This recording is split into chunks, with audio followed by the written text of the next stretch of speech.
How do you do? Mr. Karloff feels it would be a little unkind to present this picture without a friendly word of warning.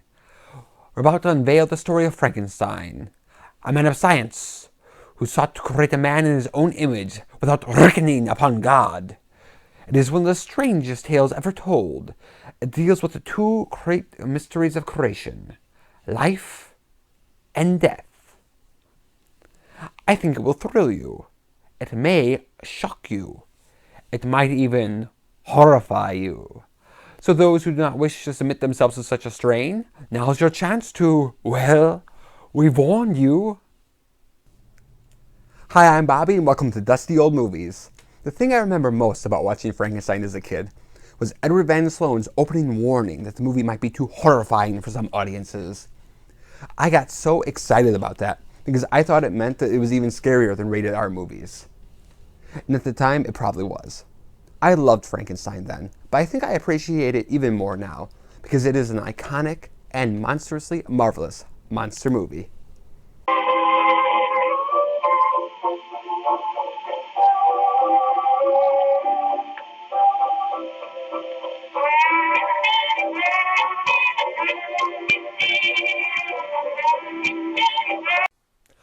Carl Laemmle was the owner and founder of Universal Studios, but it was his son, Carl Laemmle Jr., who loved horror stories. Junior Laemmle got his way in 1930 with the production of Dracula, starring Bela Lugosi.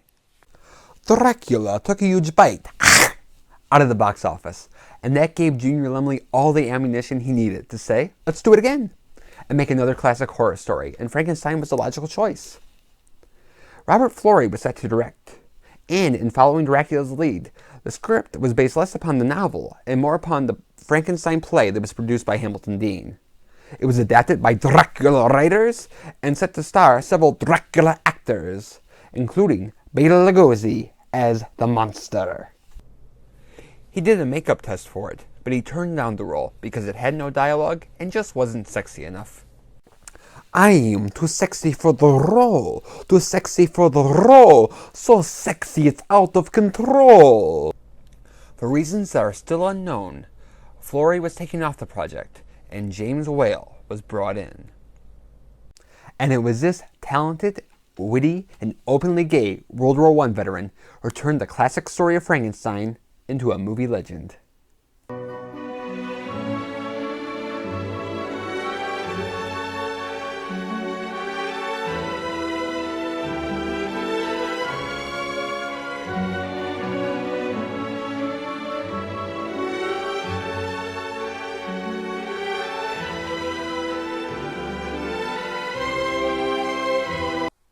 Dr. Henry Frankenstein and his assistant Fritz had been collecting dead bodies so that the good doctor could create his own man.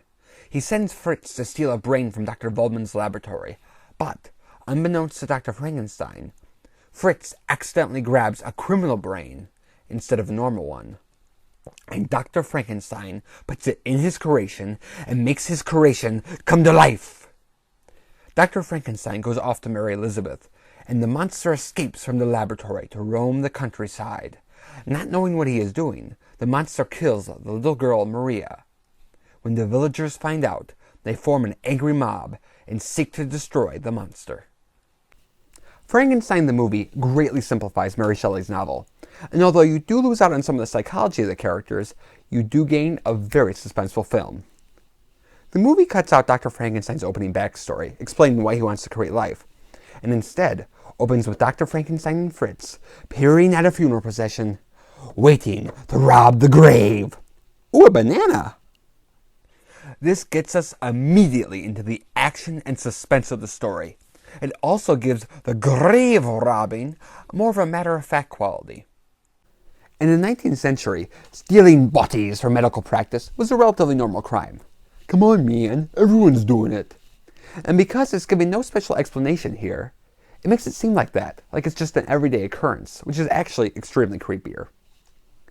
While I really like this change, one change that does get a lot of heat is the fact that the monster becomes a murderer, not just because of society's mistreatment, but also because he receives a criminal brain. While this does miss out on one of Mary Shelley's themes, For an hour and 10-minute movie, you need an understandable reason why the monster has to start killing people right away. After all, he's a monster. And it still shows that people not caring about the monster is what caused him to kill, because they just put whatever brain is convenient in his head, regardless of the consequences. In fact, the original plan was to use a hangman's brain. These changes add to the spookiness of the story. Also aiding in that department are the characters and actors, most famously, Boris Karloff as the monster.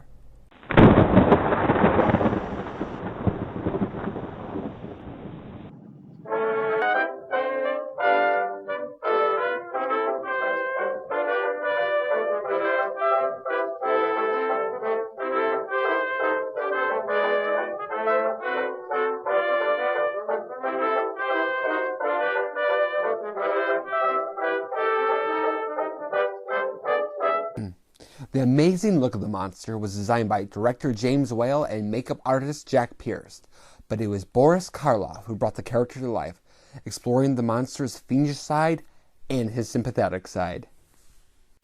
He has this corpse-like body language and walk, so he really seems like a dead person brought back to life. Also, because the makeup was built around his face, he's able to show this incredible range of facial expressions. Like when he's angry and he's growling, you're able to see him as a genuine threat. But in the other scenes, like when Fritz is torturing him, you're able to see his fear. Or when he's playing with Maria, you see his happiness in his face.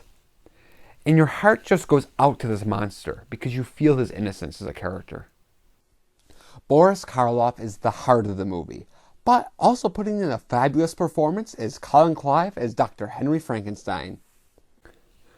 Look, it's moving. It's alive. It's alive. It's alive. It's alive. It's alive. It's alive. Oh, in the name of God. Now I know what it's like to be God. Colin Clive is so passionate and intense in this role, and he's so much fun to watch as the mad scientist like in the creation scenes. But he also manages to pull off the more quiet scenes, and makes Dr. Frankenstein a dark, but also sympathetic and compelling protagonist. Have you ever wanted to look beyond the clouds and the stars? Or wonder what causes the trees to bud? What changes darkness into light?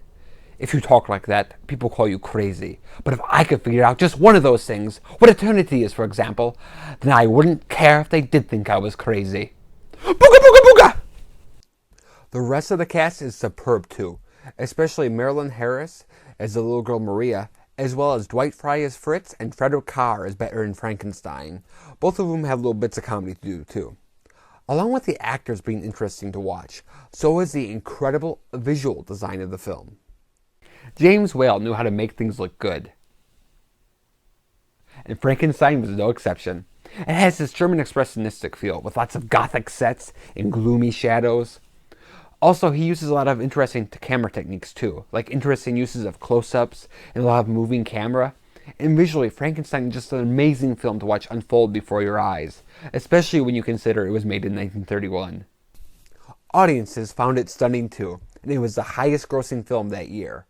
Jack Pierce's makeup for the monster is still how he envisioned the character, and Boris Karloff became one of the biggest horror stars of all time. Frankenstein is a masterpiece of a monster movie. It's suspenseful, it's creepy, and it's touching, and I give this movie 4 criminal brains out of 4. Thank you for watching Dusty Old Movies, and have a ghoulishly groovy day.